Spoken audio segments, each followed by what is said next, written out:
وَلْتَكُنْ مِنْكُمْ أُمَّةٌ يَدْعُونَ إِلَى الْخَيْرِ وَيَأْمُرُونَ بِالْمَعْرُوفِ وَيَنْهَوْنَ عَنِ الْمُنْكَرِ وَأُولَئِكَ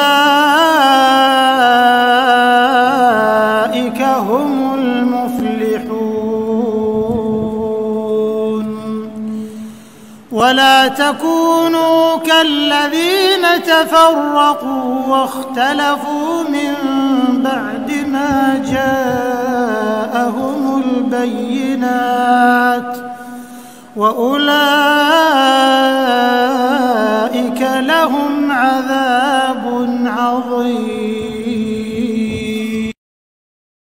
Bersempena dengan kehadiran bulan Maulidur Rasul sallallahu alaihi wasallam, Yayasan Dakwah Islamiah Malaysia telah melancarkan satu projek mega yang diberi nama Bulan Dakwah. Di mana Bulan Dakwah ini adalah merupakan satu kempen untuk menjayakan program dakwah negara di bawah Yayasan Dakwah Islamiah Malaysia.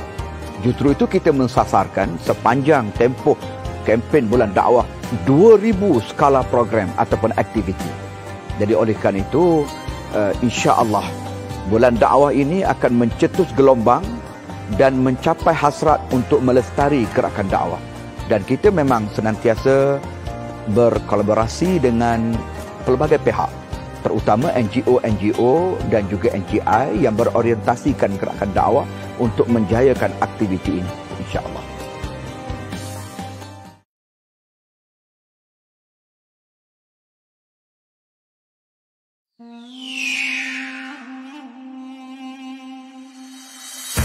Yayasan Dakwah Islamiah Malaysia YADIM telah ditubuhkan pada tahun 1974 dan diilhamkan oleh Perdana Menteri Malaysia yang kedua, Allahyarham Tun Abdul Razak Husin, bagi mengembangkan agama Islam dan amnya dalam bidang pendidikan, sosial dan kebajikan.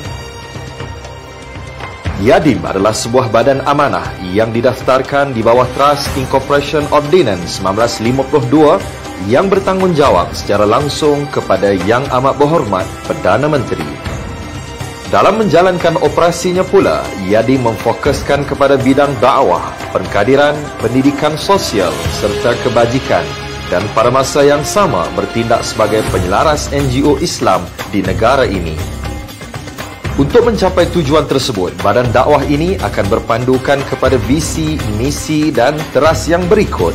Visi, peneraju gerakan dakwah di Malaysia secara inklusif dan bertindak sebagai badan dakwah bertaraf antarabangsa. Misi, menyebarluas kegiatan dakwah menerusi kebajikan, pendidikan dan sosial untuk meninggikan martabat Islam dan kesejahteraan ummah.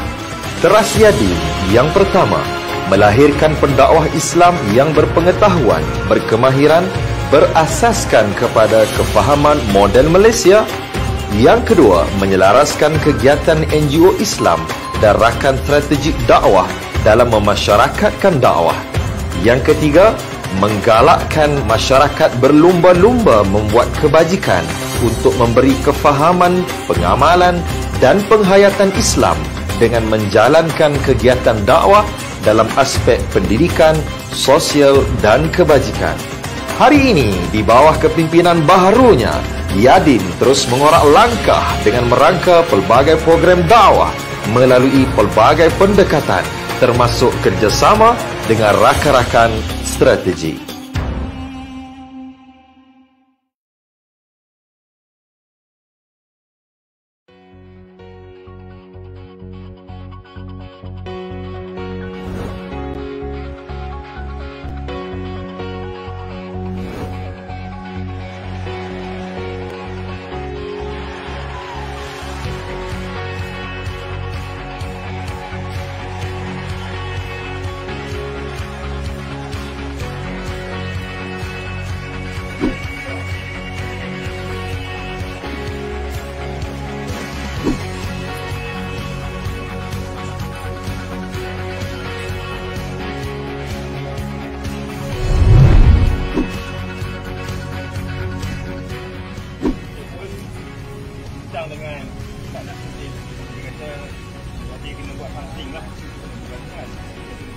sifat daripada orang ramai.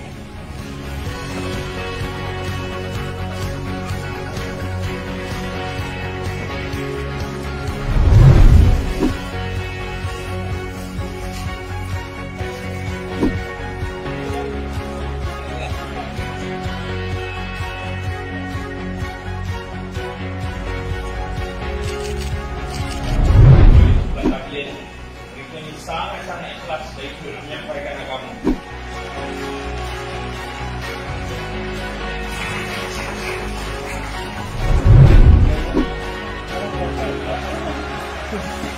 Apa yang kita buat program ni kita bagi dalam rangka bulan dakwah.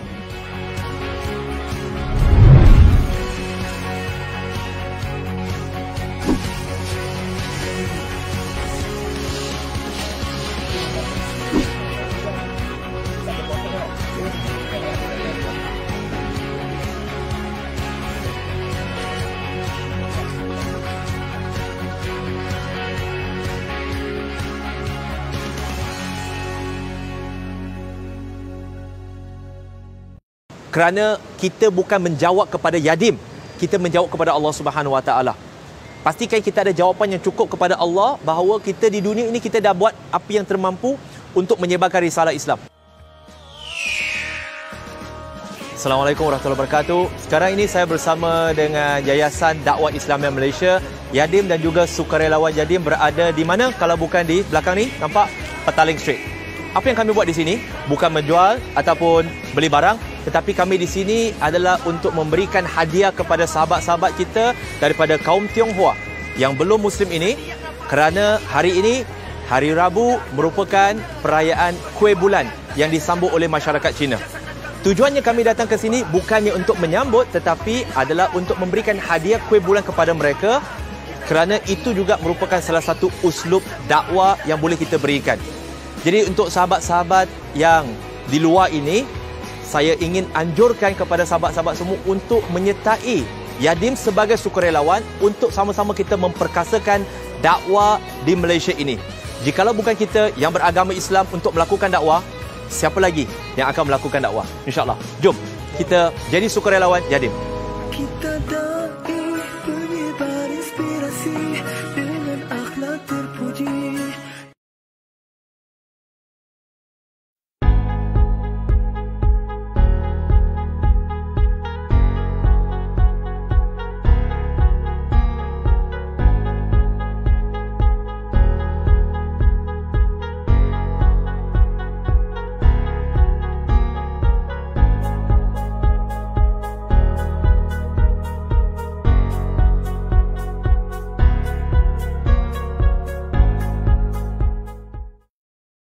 My name is Zaim Zamri, and this is my journey in DMY. We equip ourselves with the knowledge needed. We try to follow in the footsteps of our Prophet. We lean on to each other like brothers and sisters. Now, it's time to give back to the Ummah by opening their eyes towards Allah's creations and the powerful guidance of the Quran through the Quranic lens.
Bismillahirrahmanirrahim. Assalamualaikum warahmatullahi wabarakatuh. Bersama-sama saya pada hari ini, pada malam ini dalam santai bual bicara bersama ejen dakwah Yadim siri yang ke-6. Alhamdulillah, tuan-tuan dan puan-puan, hadirin hadirat, penonton di Facebook Live, alhamdulillah dapat kita bertemu secara maya walaupun kita kini berada dalam tempoh, kebanyakannya berada dalam tempoh PKPB dan dikehendaki untuk terus berada di rumah masing-masing. Namun kami dari pihak Yadim akan tetap menyediakan kepada anda semua wacana-wacana ataupun santai bual bicara di platform-platform yang ada bagi menambahkan wacana-wacana ilmiah dan khususnya dakwah bagi anda untuk mengisi masa lapang. Jadi tuan-tuan dan puan-puan, anda pada malam ini bersama saya Izzuddin Muhammad Aris akan membincangkan tentang satu tajuk iaitu dakwah kepada non-Muslim ataupun dakwah kepada orang bukan Islam. Dan pada hari ini tanggal 20 November 2020 ataupun 5 Rabiul Akhir 1442 Hijrah, kita akan membincangkan tentang tajuk dakwah kepada non-Muslim. Dan bersama saya pada malam ini ada dua orang panel seperti mana anda telah tonton video sebelum pada awal siaran langsung tadi. Saya memperkenalkan panel yang pertama iaitu Saudara Supian bin Wan Kisam ataupun Doa, dai orang asli Supian. Assalamualaikum Supian. Waalaikumsalam warahmatullahi wabarakatuh. Alhamdulillah. Alhamdulillah. Dan sedikit sebanyak tentang Doa Supian ataupun saudara Supian. Beliau berasal daripada Kampung Pian, Temerloh, Pahang ya. Jadi nama kampung dengan nama beliau sendiri dah sama. Dan beliau baru saja selesai atau tamatkan pelajaran dalam sijil kemahiran Malaysia. Dan untuk pengetahuan saudara-saudari sekalian, beliau merupakan orang asli yang suku kaum daripada kaum Jahud. Betul ya Supian? Jahud. Jahud. Okey. Dan kita ada seorang lagi panel. Ini saya jemput saudara Hifzi Zaim bin Zamri ataupun dai muda Yadim Zaim. Assalamualaikum Zaim. Assalamualaikum warahmatullahi wabarakatuh. Sihat ya? Alhamdulillah. Okey, alhamdulillah. Dan sedikit sebanyak kalau boleh saya perkenalkan, saudara Zaim berasal dari Bandar Baru Bangi, Selangor. Betul. Dan sebagai graduan dalam bidang geologi. Betul. Geologi, saya nampak peta kat belakang tu. Baik peranan tu. Dan sekarang sedang berkhidmat sebagai jurulatih utama di Akademi Sinergi Ikhlas. Mantap, betul. Tepat sekali. Dan Zaim juga Zaim bukan daripada orang asli, beliau ialah seorang Melayu. Suku Melayu. Jadi, Alhamdulillah. Jadi tajuk pada malam ini berkaitan dengan dakwah juga. Kan kita bawakan wakil daripada orang asli dan juga orang Melayu lah. Jadi tak ada isu lah kat situ kan. Jadi memang secara asasnya lah Supian dan juga Zaim dan juga saudara-saudari sekalian, Malaysia ni merupakan antara negara yang kita terdiri daripada pelbagai etnik, pelbagai bangsa kan, dan pelbagai agama. Dan kita bernaung di bawah satu entiti yang sama iaitu Malaysia, satu negara. Dan dilihat kepelbagaian ini memerlukan kepada strategi dakwah yang bersifat boleh kita kata fleksibel, bersifat anjal, dan kita kena saling meraihkan antara satu sama lain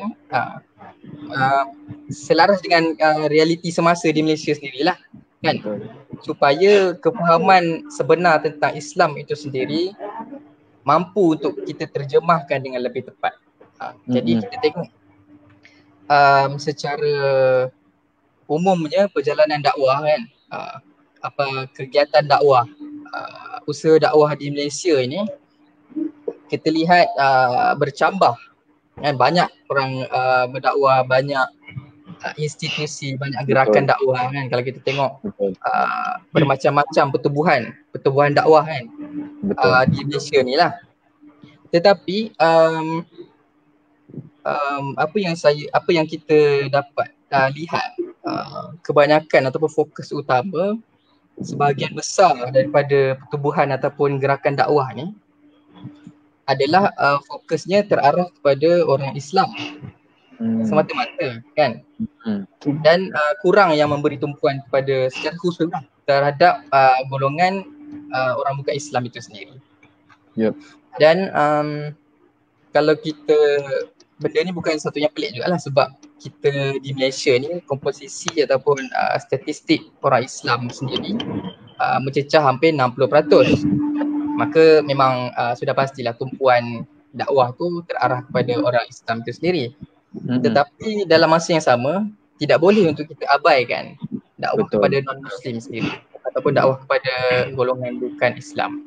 Kerana dalam usaha kita berdakwah ni mesti ada usaha untuk kita memastikan agar anugerah Islam tu ataupun agama Islam itu dapat dicapai kepada sekalian alam kan.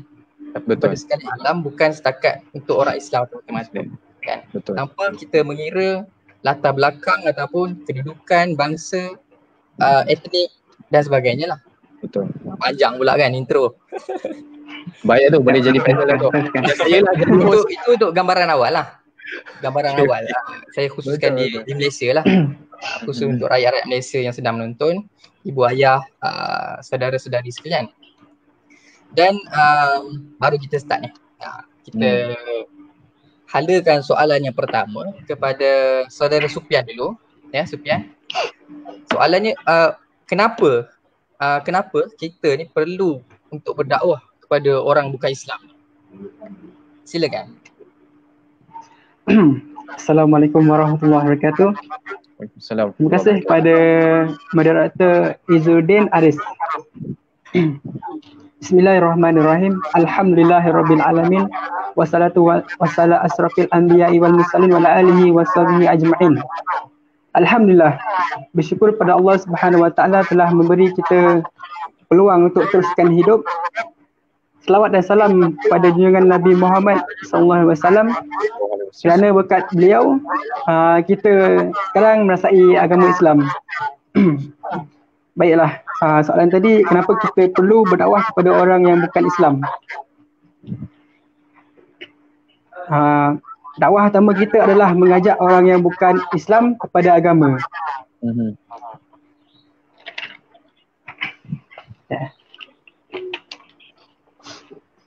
Dakwah adalah jalan Rasul. Kita sebagai umat Nabi Muhammad ikut sunnah terbesar, iaitu dakwah. Dalilnya, katakanlah, inilah jalanku, aku menyeru kepada Allah di atas landasan ilmu yang nyata. Inilah jalanku dan orang-orang yang mengikutiku. Dakwah sebenarnya, dakwah ini sebenarnya untuk mendidik diri kita. Sebab bila kita menyampaikan Islam dalam masa yang sama, tu kita mengambil pelajaran untuk lebih taat dan patuh. Kadang-kadang ujian yang menimpa itu yang membuatkan kita istiqomah atau putus asa kan. Dalam masa yang sama, dakwah ni mengajar kita mesti sabar. Betul. Sopan santun, bercakap, yang mengenai bercakap. Kita nak berdakwah dengan bukan orang Islam ni, kita gunakan bahasa yang mudah kan. Untuk yang bagi yang mudah dipahami, menggunakan nama-nama kan. Tiba-tiba kita nak panggil orang tu hoi kan. Mesti orang tu terasa kan. Mesti kena panggil dia nama dia kan. Betul. Takkan kita nak mengajak dia dalam kebaikan, kita yang buat. Kita yang bagi dia terasa kan. Sedangkan dia adalah hati dia minat pada Islam. Tapi sebagai kita yang Islam ni, kita bagilah dalam satu kata yang sentap bagi dia kan. Bergaul dengan baik ni, bergaul kan.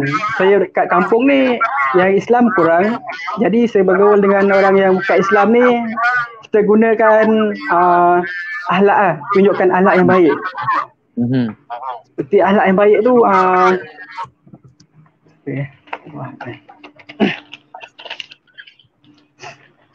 tunjukkan akhlak yang baik tu sebab zaman sekarang ni kita dah maju kan. Semua ada laptop, ada telefon, kadang-kadang media masa. Banyak tunjukkan perkara-perkara yang buruk tentang Islam, mengenai Islam kan. Jadi kita kena betulkan dengan yang akhlak yang baik dekat masyarakat kita kan. Betul. Lagipun kalau dengan orang asli ni, kita kena tahu pantang larang dia. Bagi mengelakkan dan membuat perkara yang membolehkan orang asli tidak suka pada pantang larang yang kita kacau lah. Biasa kalau pergi kampung orang asli tu, kalau benda dia jangan suruh buat kan, kita buat juga. Sedangkan dalam masa tu dalam pantang larang. Sedangkan kita ni nak ajak pada Islam kan. Nak ajak dia pada Islam, kita pula yang buat kacau di kampung tu kan. Macam orang luar kan, dia tak tahu pantang larang dekat kampung tu. Tiba-tiba dia petik bunga ke, dalam masa sebulan tu dia orang baiki kampung. Dekat kaum orang asli ni dia banyak pantang larang. Orang luar ni kena tahu juga kan. Lepas tu dakwah ni, dakwah sebenarnya kita adalah umat Nabi Muhammad yang terbaik sepanjang zaman. Sebab Allah sebut dalam Al-Quran, kalian adalah umat yang terbaik dikeluarkan bagi umat manusia. Kalian perintahkan yang makruf dan kalian larangkan yang mungkar. Dan kalian pun beriman kepada Allah. Sebab kita menyumbang, sebab kita menyambung tugas Nabi kan, untuk menyampaikan Islam kepada yang tak Islam. Jadi kita Islam ni sebagai khalifah di dunia, menyambung, menyampaikan tugas Nabi ni, menyebarkan agama lah yang penting kan. Betul. Jadi Allah untuk mendapat kebahagiaan dan keselamatan dunia dan akhirat. Firman Allah Subhanahu Wa Taala, hendaklah ada di antara kamu segolongan umat yang menyeru kepada kebaikan, menyeru kepada yang makruf dan mencegah dari yang mungkar. Mereka lah orang-orang yang beruntung. Jadi kata Nabi kita kan, sampaikanlah dariku walaupun hanya satu ayat. Nabi Muhammad SAW memerintah untuk menyampaikan perkara agama dari beliau. Jadi itulah yang dapat saya sampaikan. Allah. Baik, terima kasih Saudara Sufian, cantik sekali ya. Kerana apa yang saya boleh rumuskan ataupun kan sedikit sebanyak poin-poin yang telah disebutkan Saudara Sufian tadi, kenapa kita perlu berdakwah kepada orang bukan Islam khususnya. Yang saya lihat Saudara Sufian nampak bahawa imej Islam ini perlu untuk diperbetulkan lah kan. Kerana apa yang kita lihat di media sosial, khususnya lah di media sosial, banyak yang menceritakan tentang keburukan Islam itu sendiri. Tetapi keperluan untuk kita berdakwah kepada bukan Islam ni adalah untuk kita memperbetulkan persepsi yang apa yang ada di media sosial itu salah. Nak tengok Islam, tengok aku kan. Betul, Kata betul. kata Sufyan dalam hati. Macam itulah. Betul. Baik. Dan dari sudut pantang larang dan sebagainya cukup cantik lah. Dan itu nanti kita kupas untuk second round nanti. Macam mana pengalaman dengan orang asli sendiri, pengalaman dakwah Saudara Sufyan. Baik, tadi Saudara Sufyan ada menyebutkan juga Zaim tentang menyambung tugas Nabi, kebahagiaan di dunia dan di akhirat. Itulah antara keperluan untuk kita berdakwah kepada orang bukan Islam. Betul. Untuk Zaim ni, adakah terdapat dalam Al-Quran ataupun hadis perihal dakwah kepada orang bukan Islam ataupun dakwah itu sendiri yang terdapat dalam Al-Quran ataupun hadis? Silakan. Subhanallah. Bismillahirrahmanirrahim. Assalamualaikum warahmatullahi wabarakatuh. Terima kasih banyak Izzuddin atas soalan yang diberikan, yang saya kasihi, hormati, masya-Allah, doa Sufyan atas perkongsian sangat menarik. Tuan-tuan dan puan, saya sangat tertarik lah kalau isi sesi ni daripada awal, tengok segala aktiviti yang doa Sufyan lakukan untuk orang asli ni sungguh hebat lah. Berbanding dengan saya, mungkin saya boleh cerita dari sudut teori kepada tuan-tuan dan puan apa yang Al-Quran kata. Tapi dari sudut praktikal, semuanya ada dekat Sufyan, yang kalau boleh kita bagi ruang, peluang untuk doa Sufyan cerita pengalaman dia macam mana nak approach orang-orang yang bukan Islam dalam konteks orang asli lah, yang insyaAllah akan kita bagi masa. Saya sumbangkan, infakkan masa saya ni pada Sufyan nanti, insyaAllah. Alright, so kalau dari nak kembali pada soalan yang Izzuddin bagi tadi tu kan, ada ke ayat Quran ataupun daripada hadis yang menceritakan specifically khusus kepada orang yang dakwah kepada orang non-Muslim? Dan sebenarnya memang jawapan dia ada. Kalau nak fikirkan secara logik lah kan, awal Al-Quran diturunkan pun bukan seorang ketiga Muslimah.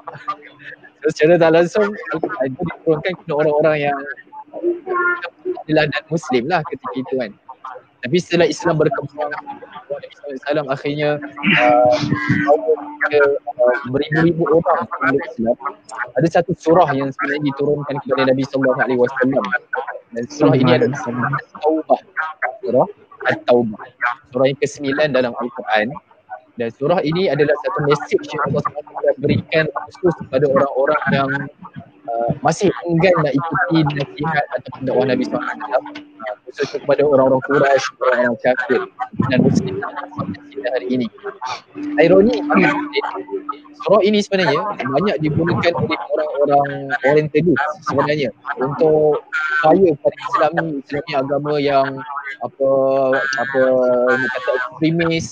Surah inilah diambil untuk menunjukkan bahawa Islam yang ditegakkan atas dasar pertumpahan darah dan sebagainya. Tapi sebenarnya kalau kita perhatikan dengan tidak ada pemberat dekat mana-mana, kita tengok surah ni dengan kacamata nak tengok petunjuk, kita akan dapat surah Taubah ni banyak kita berkaitan dengan kasih sayang sebenarnya, khususnya kepada orang-orang non-Muslim. Ini dia surah At-Taubah. Nama surah pun surah At-Taubah. Itu surah Taubat. Surah Taubat. Dan kalau korang nak tahu, kalau dalam Al-Quran ni tuan-tuan, pengulangan perkataan Taubat paling banyak diulang dalam semua surah dalam Al-Quran terletak dalam surah At-Taubah. Makna kata surah At-Taubah ni lah yang paling banyak ulang perkataan Taubat. Nak mengajak kepada orang-orang non-Muslim ataupun mengajak kepada kaum musyrikin ketika itu untuk segera bertaubat pada Allah SWT, terimalah risalah Islam yang Nabi SAW dapat. So saya tertarik nak berkongsi dengan semua satu ayat Quran yang dengan itu mungkin kita boleh jadikan sebagai satu pengajaran untuk kita. Apa peranan kita? Apa yang kita boleh buat sebagai seorang Muslim? What can I do? Mungkin antara tuan-puan, bukanlah dalam kalangan NGO ataupun agensi seperti mana Izzuddin sebutkan tadi, yang bergerak dakwah kepada non-Muslim. Tapi what can we do as a normal person? Apa yang kita boleh buat tu kan? So dalam surah At-Taubah, Allah ada cerita berkaitan dengan ayat ke-6 tu. Allah Subhanahu Wa Taala sebutkan, boleh saya bacakan. Wa in ahad minal musyrikin istajarak fa'ajirhu hatta yasma'a kalam Allah thumma ablighu ma'manah dhalika bi annahum qaumun la ya'lamun. Ini satu ayat yang sangat-sangat direct dah bila mana kita nak cerita berkaitan dengan topik kita hari ini, iaitu dakwah kepada non-Muslim. Apa tajuknya? Tajuknya ialah tajuknya pula maksudnya adalah, dan jika antara kaum musyrikin ada yang meminta perlindungan kepadamu, maka lindungilah agar dia dapat mendengar firman Allah, kemudian hantarlah dia ke tempat yang selamat baginya. Demikian itu kerana sesungguhnya mereka kaum yang tidak mengetahui. So ayat ini menyeru kepada kita, sekiranya ada orang-orang musyrikin datang kepada kita untuk meminta perlindungan, apa yang kita kena buat? Kita sapa dia, kita raikan mereka. Tapi kita raikan dengan satu matlamat. Bukan sekadar kita raikan, tapi dengan matlamat hatta yasma'a kalam Allah. Sehinggalah mereka mendengar ayat-ayat Allah. Sehingga mereka mendapat satu mesej yang, oh sebenarnya Islam dengan hanya dihidup bersama-sama kita. So tuan-puan, dalam kalangan kita, mungkin ada rakan-rakan kita yang bukan non-Muslim. Dan apa tanggungjawab kita sebagai seorang Muslim untuk memberi mesej ataupun menyampaikan dakwah? Dia tak semestinya dalam keadaan yang zahir, percakapan, tapi cukup dengan perbuatan. Dan Allah kata akhir sekali yang sangat best tu adalah dzalika bi annahum qaumun la ya'lamun. Sesungguhnya mereka itu adalah kaum yang tidak mengerti. Ya, mungkin ramai lagi dekat luar sana, macam Izzuddin sebutkan, mereka mendapatkan definisi Islam itu daripada media-media yang portraykan Islam ni dalam cara yang salah. And it's up to us sebenarnya. Kitalah agent-agent. Kitalah khalifah yang disebutkan kita tadi. Kitalah agent-agent. Kitalah torch bearer. Kalau dalam bahasa Inggeris ni torch bearer yang mempersembahkan apakah maksud Islam yang sebenar kepada orang-orang yang masih tidak mengetahui Islam itu secara jelasnya. Dan ayat inilah secara ringkas yang saya nak boleh kongsikan kepada tuan-puan. Sebenarnya kita semua ini ada satu peranan, dan Allah Subhanahu Wa Taala sebutkan dalam surah At-Taubah ini khusus untuk kita perhatikan apa yang kita perlu buat untuk kita berdakwah kepada non-Muslim. Tak kisahlah kita ni dalam NGO apa ke, agensi apa ke, as long as you are Muslim.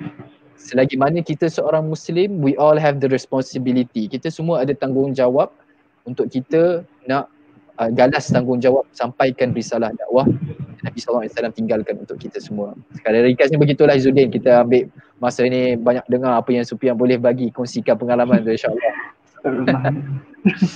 InsyaAllah. Jadi terima kasih saudara Zaim.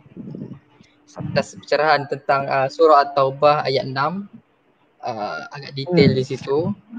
Kita raikan dengan matlamat, kita raikan orang bukan Islam dengan matlamat untuk kita sampaikan kalimah Allah kepada mereka, kalimah tauhid kepada mereka ni.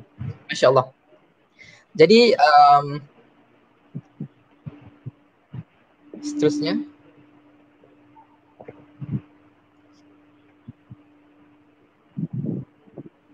saya masih wujud kat ilmu hitam. Okey, baik. Kita akan menghadiahkan soalan pula kepada saudara Sufian kerana mungkin para penonton, ibu ayah, saudara-saudari yang menonton sekarang ni, mungkin ramai yang nak tahu macam mana cara saudara Sufian sendiri untuk menjalankan ataupun menjalankan misi dakwah kepada orang asli itu sendiri. Bukan setakat dalam kalangan orang asli yang ada Islam, tetapi termasuk juga orang asli yang masih belum memeluk Islam lagi. Silakan Sufian. Okey, baiklah. Macam biasa, dekat kampung sini bercampur kan. Ada yang ada adat lama, lepas tu ada yang Islam, ada yang tak Islam, ada yang Kristian. Sekarang ni macam contoh lah kan. Saya ni dah Islam. Lepas tu adalah seorang ni macam mak saya kan. Mak saya ni orang asli. Ini cerita lah macam pelaman. Boleh. Ini yang kita nak dengar sebenarnya. Kan? Macam mak saya ni Kristian kan. Saya orang Islam. Jadi walaupun dia Kristian, saya Islam, dia selalu pergi ziarah rumah dia.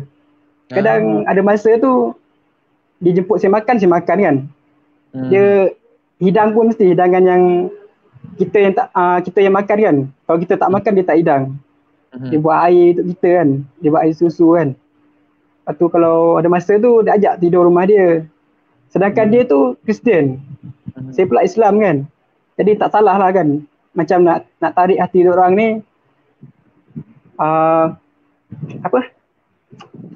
Untuk mengeratkan silaturahim tu silaturahim kan.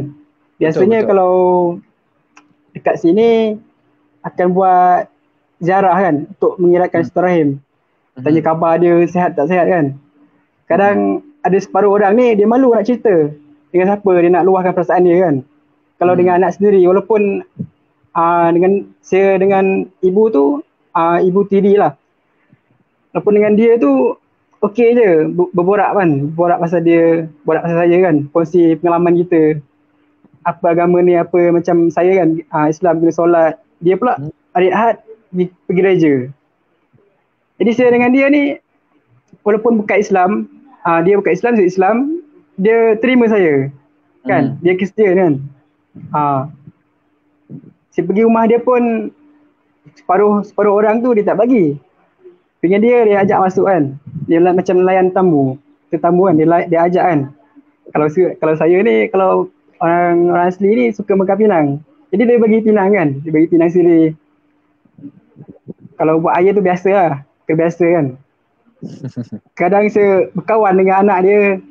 Dengan anak tu abang kan. Abang kakak. Ceritanya macam ni. Saya dengan mak tu. Ayah sama, mak lain. Dia kira saya macam mak lain pun saya pergi rumah dia kan. Dia pergi cerita tu memang betul-betul lah. Saya berkawan dengan abang lah. Walaupun abang ni dia tak Islam, saya macam bergurau senda tu perkara biasa. Ajak pergi kedai ke, ajak pergi nyelam ke, perkara biasa. Separuh orang ni dia tak suka kan. Walaupun macam saya dah Islam, dia tak Islam kan, dia tak berminat nak bergaul kan. Tapi alhamdulillah walaupun dia tak Islam, dia memahami saya kan. Taknya Islam saya jahat kan.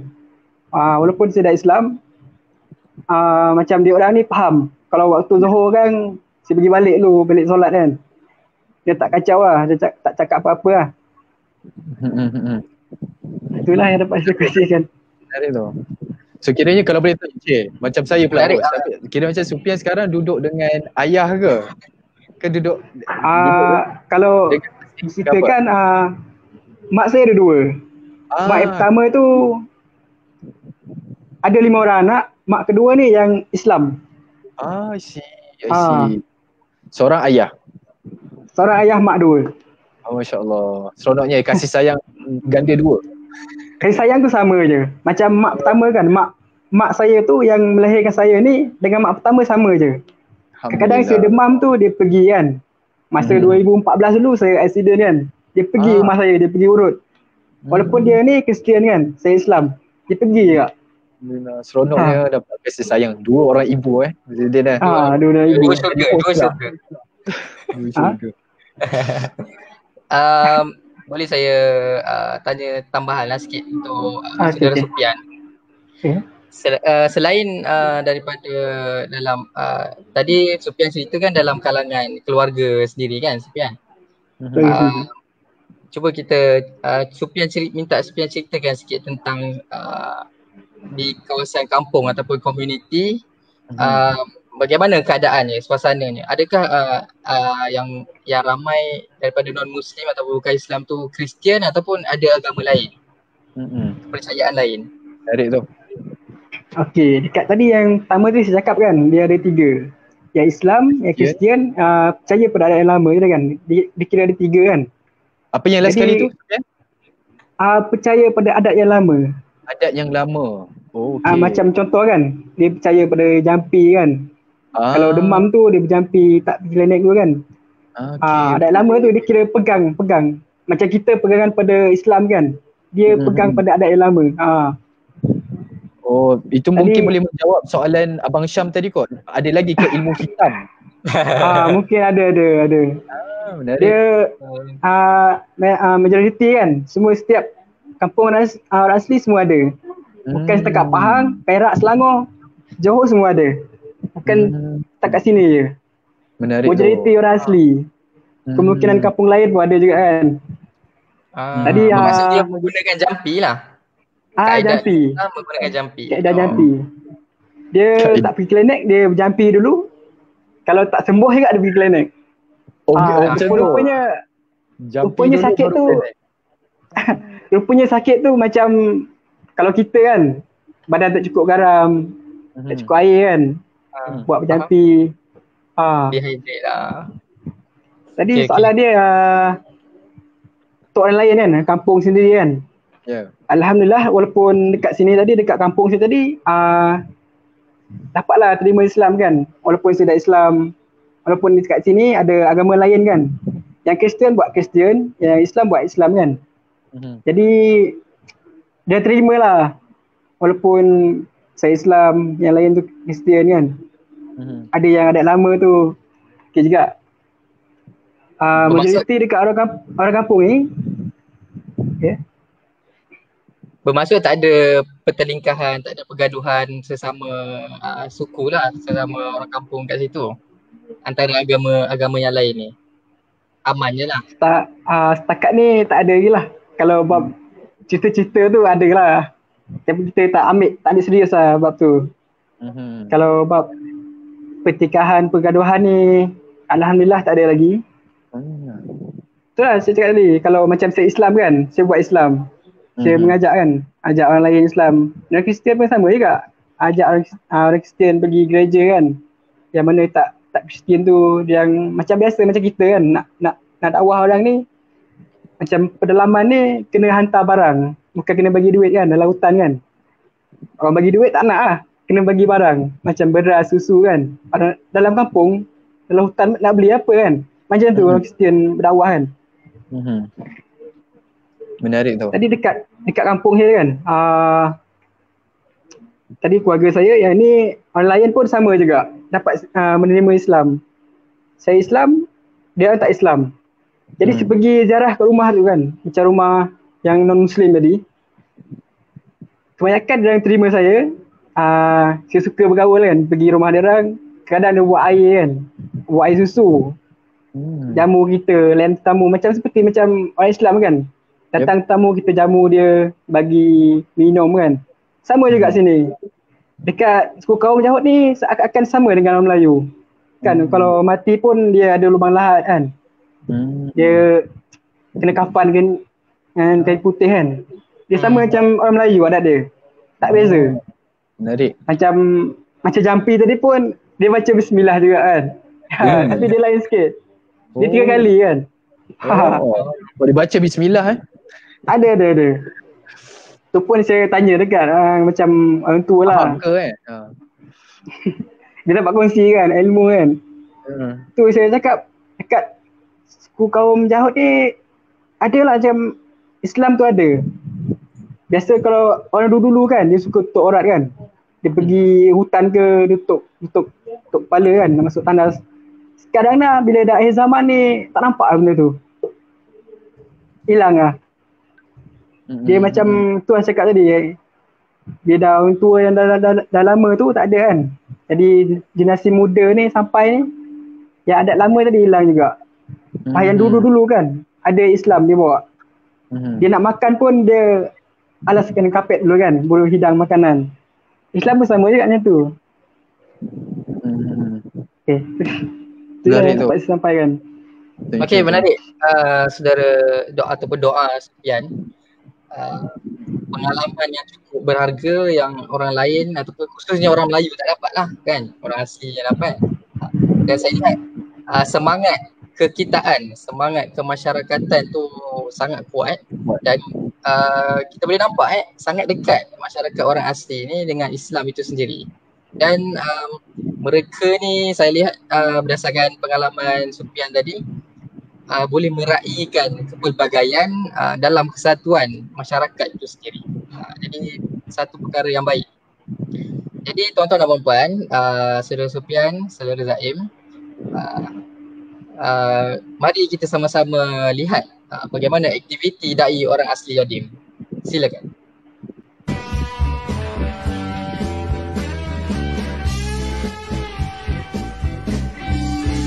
Assalamualaikum warahmatullahi wabarakatuh. Hari ini saya berada di perkampungan orang asli di kampung KL, Sungai Siput, Perak.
Yang barulah untuk kampung orang asli di Kuala Lumpur.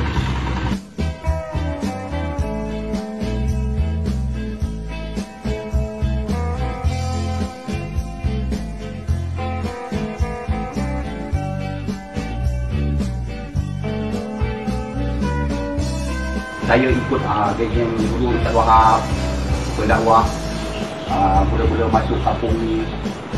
Saya memang terasa teruja jugalah. Kalau pendakwah ni bersabarlah.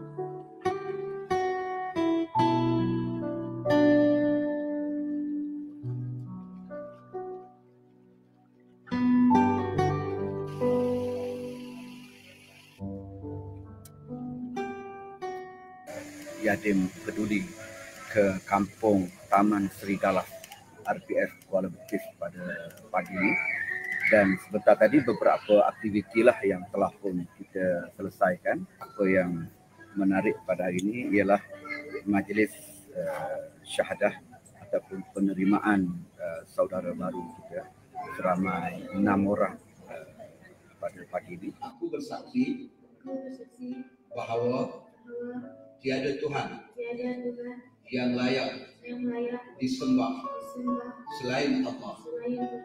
Dan di samping itu kita juga memberi sumbangan dan juga bantuan kepada mereka yang membutuhkan.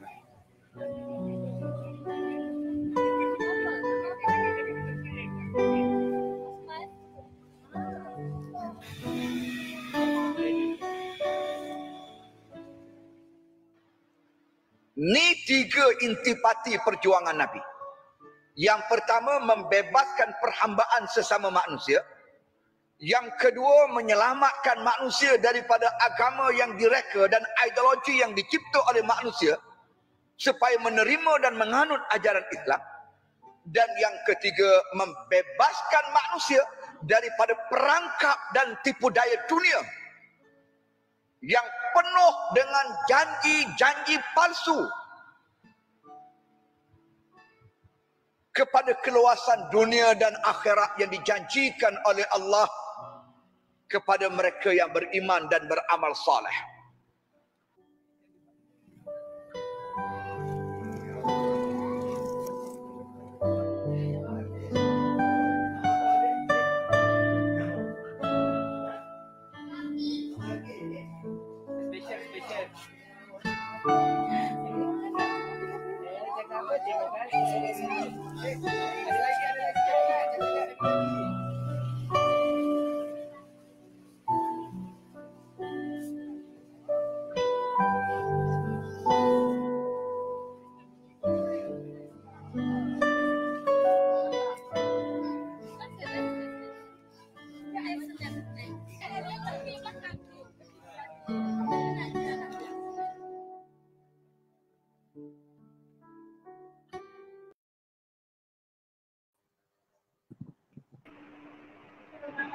Masya Allah, terbaik. Masya Allah, hebat. Hebat para da'i kita di perkampungan orang asli ya.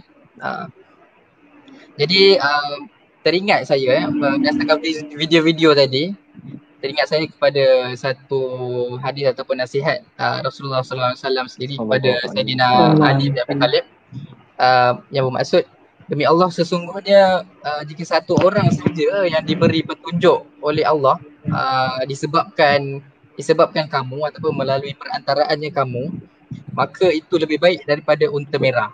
Betul. Maksud ganjaran bagi orang yang kita bukanlah kita Islam kan lah, tapi orang yang memeluk Islam, yang kembali kepada Islam disebabkan dakwah yang kita sampaikan ni, diganjarkan untuk kita umpamanya sebagai unta merah.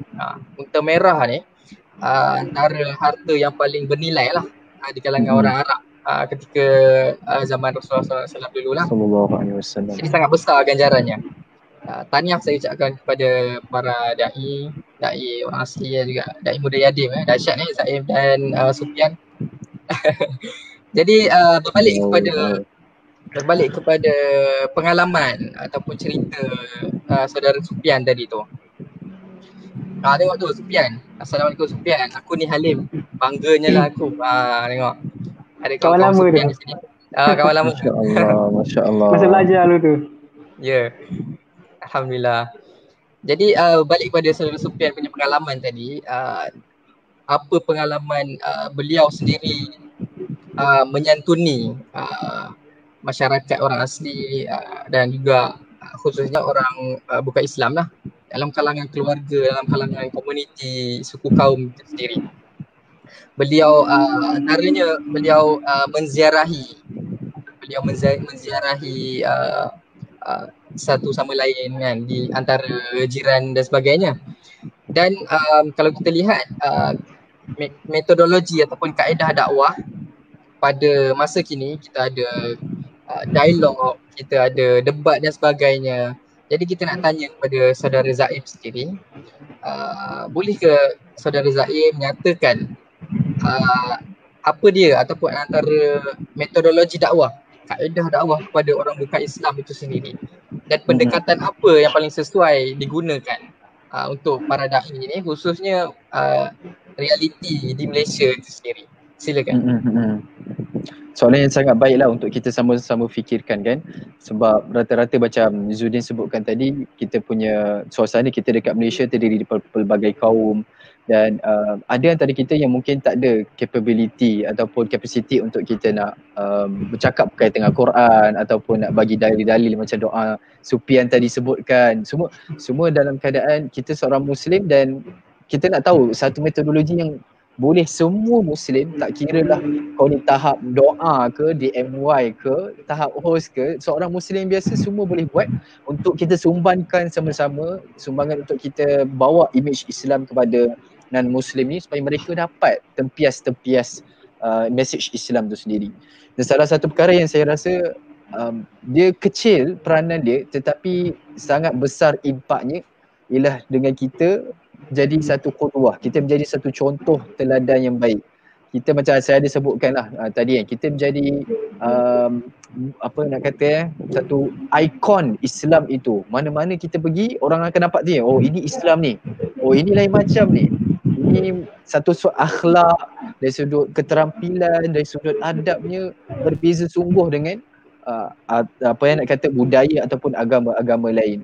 So itu juga bila mana kita nak cerita berkaitan perkara ini, bukanlah semata-mata apa yang kita kata itu sangat membantu juga, tapi kadang-kadang dengan kita hanya bertingkah laku dengan tingkah laku yang sangat baik, itu dah cukup menyebabkan orang terpikat dengan apa yang menyebabkan dia bertingkah laku begini kan. Dan kita boleh cakap ataupun kita boleh berdakwah lah, ambil itu sebagai peluang untuk kita Islam anjurkan untuk kita berakhlak mulia seperti mana yang hadis Nabi SAW sebutkan. Itu pun kita dah masuk kan, contoh.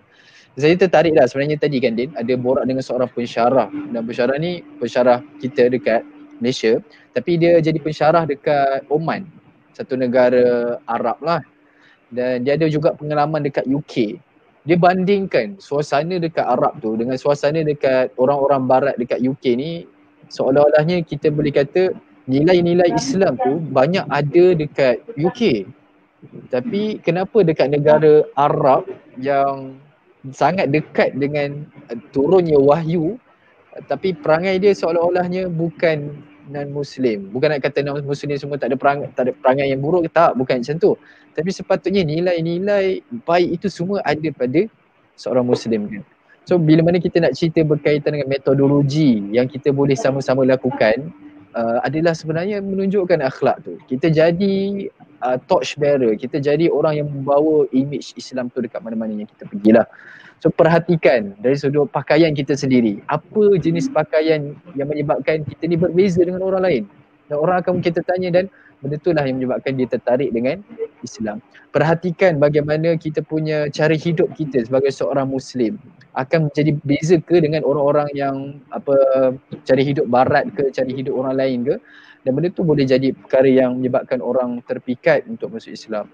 Dan sebenarnya bila mana kita cerita berkaitan dengan metodologi adalah kita sendirilah, tingkah laku kita, segenap aspek kehidupan kita dari sudut fizikal, intellectual, emotional dan spiritual tu, kita ada nampak, ada tunjulkan tak kita ni seorang Muslim tu sendiri. InsyaAllah bila mana kita buat itu, secara trigger diorang lah yang akan datang kepada kita untuk berminat dengan Islam, bukan kita datang kepada mereka kan. Untuk kita nak cerita, kita datang kepada mereka, mungkin Dr. Sufian boleh cerita pengalaman dia lah kot, macam mana kita nak approach orang-orang non-Muslim, khususnya dalam pengalaman dia dengan keluarganya, sukunya, macam mana kita nak bercerita berkaitan dengan dakwah kepada non-Muslim sendiri kan. Alright, so itu saja kot Din yang saya boleh nak kongsikan. Secara kesimpulannya itulah akhlak qudwah. Kita semua ada peranan yang sangat penting untuk kita sendiri jadi ikon kepada Islam tu sendiri. Itu saja. Baik, terima kasih Saudara Zaim atas pandangan ataupun poin-poin yang telah diberikan tadi. Yang boleh saya tangkap tadi adalah tentang qudwah, tentang akhlak, dakwah bilhal. Bila mana Saudara Zaim sebut ada orang lihat Islam Islam di barat, Muslim di timur, sangatlah kurang enak lah kan, kerana seharusnya yang menonjolkan nilai-nilai Islam itu adalah Muslim sendiri, orang yang mengucapkan syahadah itu sendiri. Baik, Saudara Zaim, Saudara Sufian, kita ada soalan ya. Soalan ni saya kira memang dituju kepada Saudara Sufian lah. Adakah kebanyakan Tok Batin di perkampungan orang asli ni menjadi tonggak masyarakat di sana? Dan saya lihat kadang-kadang Tok Batin sangat arif tentang budaya dan adat Islam. Tok Batin ni menjadi tonggak di setiap perkampungan orang asli. Peranan lah, lebih pada peranan Tok Batin itu sendiri. Boleh. Sila. Okey, Alhamdulillah. Tadi kan kat sini, dekat kampung sini, Tok Batin tu non-Muslim kan. Jadi susah lah kita nak dakwah kan. Kalau pak berkata dulu kan, kalau ketua kampung suruh dia ikut kan. Ni kalau ketua kampung kita, tok batin kita tak Islam, jadi susah lah kan. Kecuali tok batin kita tak Islam tu mudah. Jadi anak murid tu semua ikut. Macam cikgu kan. Macam baca ABC kan, kita ikut. Macam tok batin kita suruh kan, kita ikut. Ni kalau tok batin kita bukan Islam, jadi makan masa lah, macam susah sikit lah, cabaran sikit. Jadi kita pun nak cerita kalau adat lama tu ada pada tok batin. Macam tadilah yang cakap cerita tadi, adat dasar ni kan. Kebanyakan budaya tu ada kat tok batin. Kalau bab Islam tu ada jugalah, walaupun dia tak Islam kan.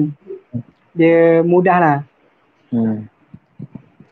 Kalau dekat sini bermaksud tok batin ni dia menerima ataupun meraihkan Islam dan juga agama-agama lain lah, walaupun diri sendiri, walaupun diri tok batin tu bukan Islam.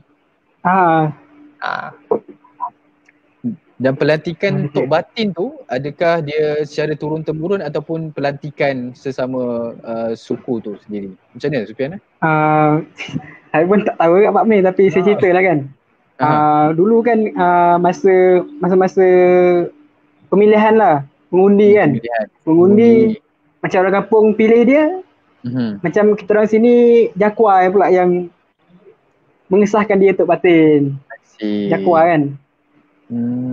Sekarang kalau nak tukar balik pun susah. I see. Tak apa, kita tunggu next tok batin doa Sufian. Undi doa Sufian insya-Allah. InsyaAllah kalau rezeki. Amin.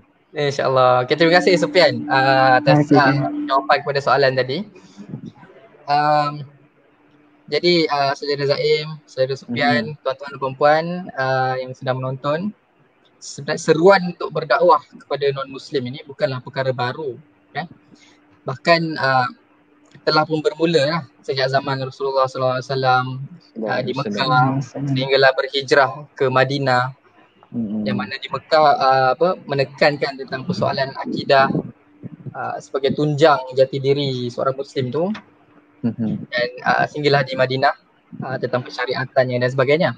Namun masih wujud lagi umat Islam yang terleka dengan kepentingan menyampaikan mesej dakwah ini kepada non-Muslim, walaupun sebenarnya golongan mereka ni lah merupakan golongan sasaran yang boleh kita kata lebih utama lah untuk didakwahkan, kerana tuntutan dakwah yang paling tinggi adalah supaya kita menyeru ke arah mentauhidkan Allah, kan, melepaskan diri daripada belenggu syirik dan kekufuran.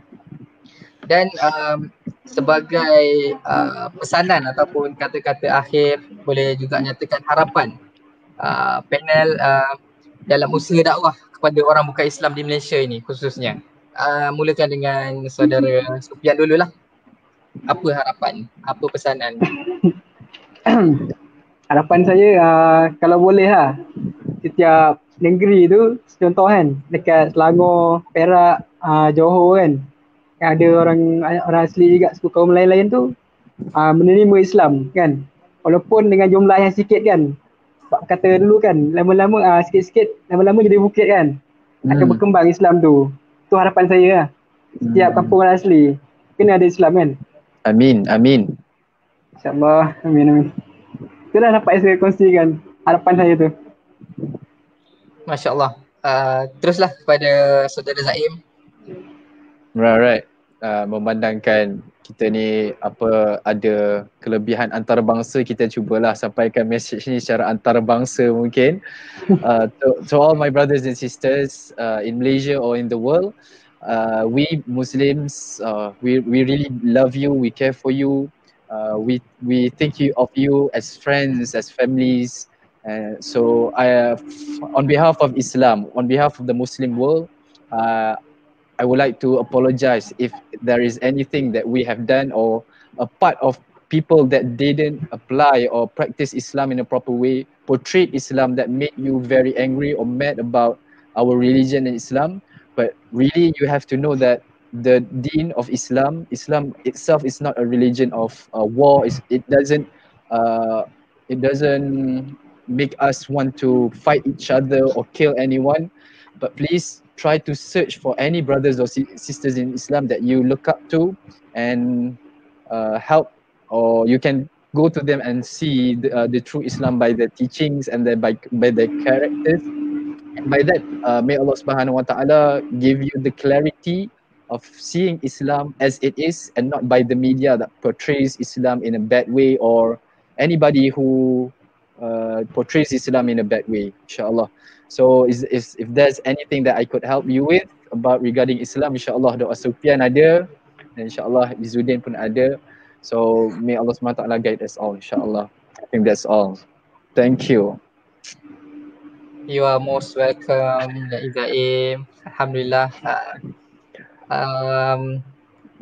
Terima kasih atas kesudian doa Sufian, dai orang asli Sufian, dan juga dai Budi Yadim Zaim atas kesudian bersama-sama kita, bersama-sama saya pada malam ini tentang dalam kita mengupaskan ataupun berbincang lah, santai kan, dah santai, bual bicara tentang dakwah kepada orang bukan Islam ataupun dakwah kepada non-Muslim.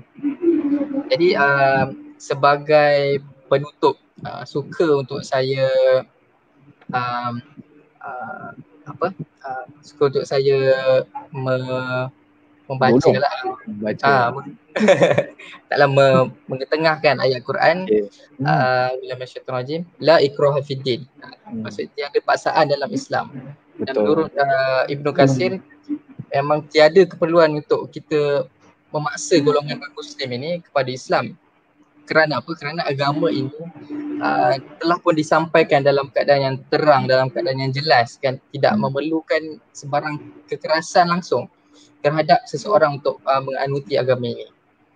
Dan kita diperintahkan pula untuk macam mana, untuk menyeru mereka secara baik, secara berhemah, secara berhikmah, dan tanpa perlu kita menghina ataupun melakukan merendahkan ataupun melakukan provokasi dan sebagainya. Dan, selaras dengan firman Allah SWT juga, a'udzubillahi minasyaitonir rajim, ud'u ila sabili rabbika bil hikmah wal mau'izatil hasanah wajadilhum billati hiya ahsan. Mana kita dianjurkan untuk menyeru kepada Allah SWT dengan hikmah, kebijaksanaan dan juga nasihat ataupun pengajaran yang baik, dan berbahas dengan menggunakan cara yang terbaik pula tu kan. Jadi samalah seperti mana yang telah diterangkan oleh saudara Zaim dan juga saudara Sufian, secara hikmah dengan bijaksana dan juga dengan lemah lembut adalah cara yang paling terbaik untuk kita menyentuh hati-hati golongan orang yang bukan Islam ataupun yang belum Islam ini untuk tertarik dengan Islam, dan kalau boleh kita nakkan mereka ini memeluk Islam bersama-sama kita. Seterusnya bersama-sama mereka ni kita jalankan dakwah kepada sahabat-sahabat yang lainnya. Jadi kita dah hampir ke penghujung siaran ini. Mungkin ada soalan-soalan yang boleh penonton-penonton kita tanyakan buat kali yang terakhir, kalau ada, sebelum kita menamatkan sesi santai bual bicara kita pada malam ini. Tak ada, saya kira tak ada soalan, jelas semuanya. Alhamdulillah. Dan terima kasih sekali lagi kepada saudara Zaim atas kesudian dan juga saudara Sufian. Terima kasih juga kepada pihak Yadim kerana memberi peluang kepada kami untuk untuk menyampaikan tentang topik pada malam ini. Perkongsian dalam santai bual bicara Yadim ini. Juga terima kasih kepada para penonton yang menonton pada malam ini. Semoga bermanfaat buat kalian. Dan akhir sekali kita tutup majlis kita ataupun sesi kita dengan tasbih kafarah dan suratul As. Subhanakallahumma wa bihamdik, asyhadu an la ilaha illa anta, astaghfiruka wa atubu ilaik. Bismillahirrahmanirrahim. Wal 'asr, innal insana lafi khusr. إلا الذين آمنوا وعملوا الصالحات وتواصوا بالحق وتواصوا بالصبر. Wabillahi taufiq wal hidayah. Assalamualaikum warahmatullahi wabarakatuh. Assalamualaikum warahmatullahi wabarakatuh.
فما